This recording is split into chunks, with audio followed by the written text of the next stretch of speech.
Mencium Kuntilanak, karya Bill Safi dan Pasarela, dibacakan oleh pembuatnya sendiri.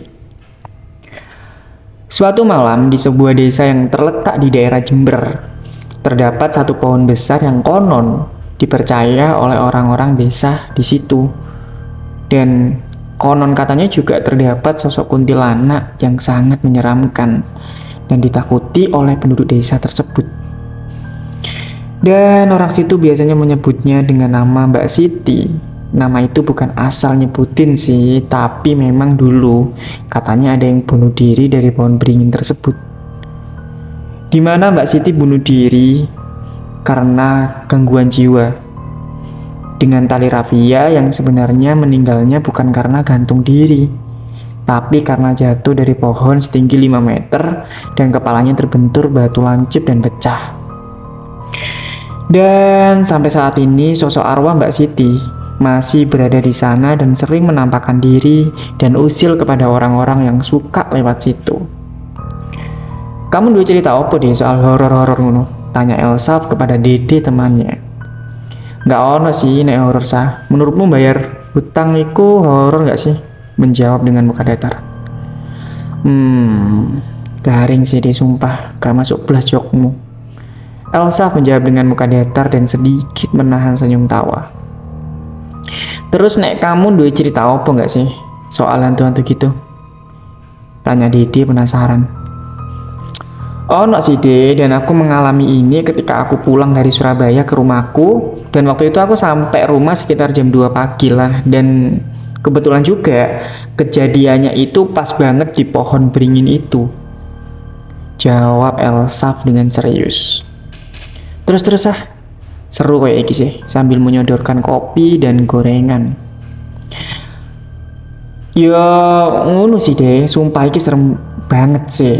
Aku nggak paham sih iki kayak cerita yang membuat aku trauma dan aku nggak mau lagi untuk mengakui kejadian ini lagi gitu. Jawab singkat Elsa dan sambil meminum sedikit kopinya.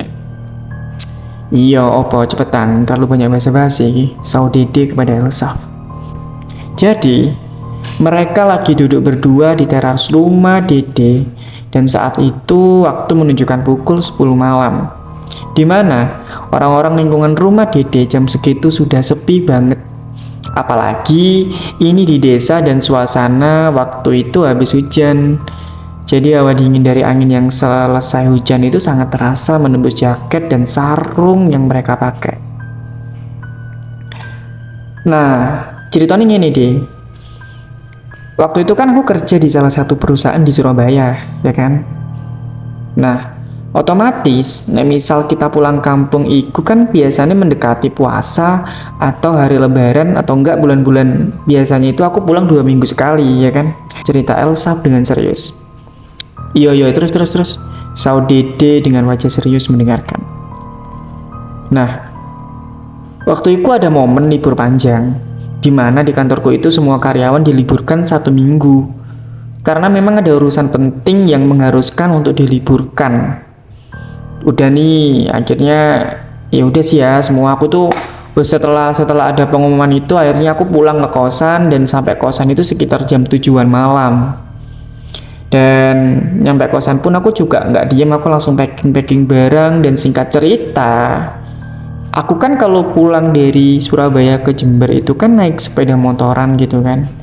Nah setelah itu pas aku naik sepeda motor itu tuh kan nggak mungkin langsung aku sekali jalan nyampe rumah gitu kan.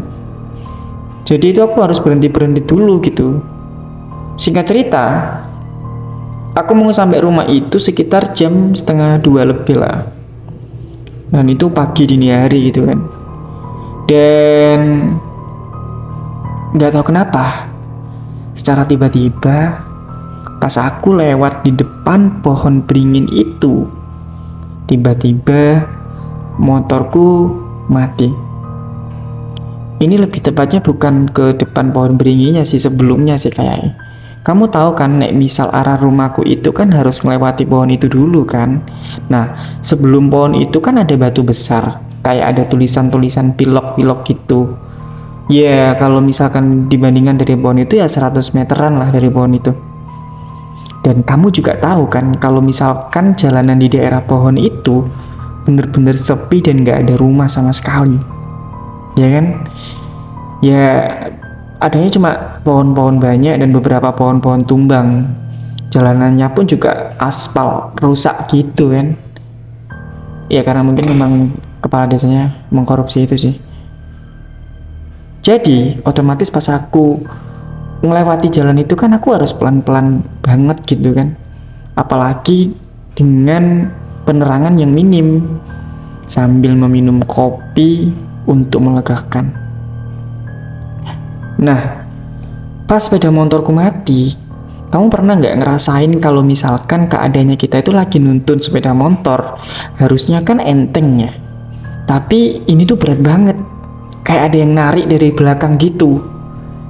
Tapi ya aku biasa aja ya kan, karena aku udah terbiasa. Udah nih tak tuntun.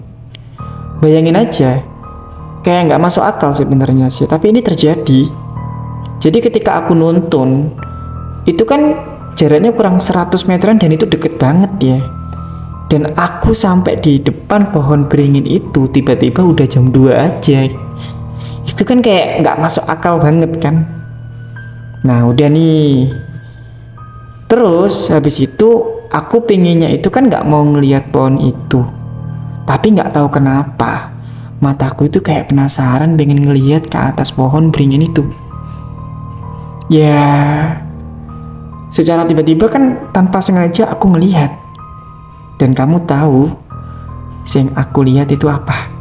Elsa melihat ke Dede sambil sedikit senyum. Apa kamu lihat apa? Saud Dede ke Elsa. Aku ngelihat ada sosok perempuan berambut panjang dan panjangnya itu melebihi ukuran badannya. Dan keadaannya dia itu lagi melompat dari pohon itu sambil teriak kesakitan. Kayak gitu. Ya otomatis aku kaget lah ya kan. Akhirnya aku lari dan ninggalin sepeda motorku. Tapi yang bikin lebih seremnya lagi itu adalah tiba-tiba pas aku mau lari, kuntilanak itu pas banget ada di depan wajahku. Seketika aku diam melihat wajahnya dan aku langsung merem ketakutan. Dan aku merasakan badanku itu kayak nggak bisa bergerak. Padahal posisi dari kuntilanak ini tuh ada di depan wajahku. Aku mau teriak juga nggak bisa. Aku bingung aku harus ngapain. Dan pas aku membuka mataku, seketika aku pegang kepalanya dan akhirnya aku cium dari bibirnya.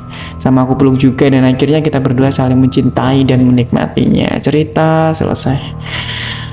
Semenjak kejadian seram itu dikabarkan banyak warga masyarakat menunggu kehadiran Mbak Kunti itu. Dan masyarakat juga dibohongi yang katanya kuntilanak itu seram, ternyata itu hanya alibi agar tidak ada yang merasakan kejadian yang sama. Dan sejak saat itu Mbak Siti gak pernah menampakkan diri dan sepertinya sih kapok. Oke teman-teman, makasih sudah mendengarkan cerita serem ini. Terima kasih dan sampai jumpa lagi.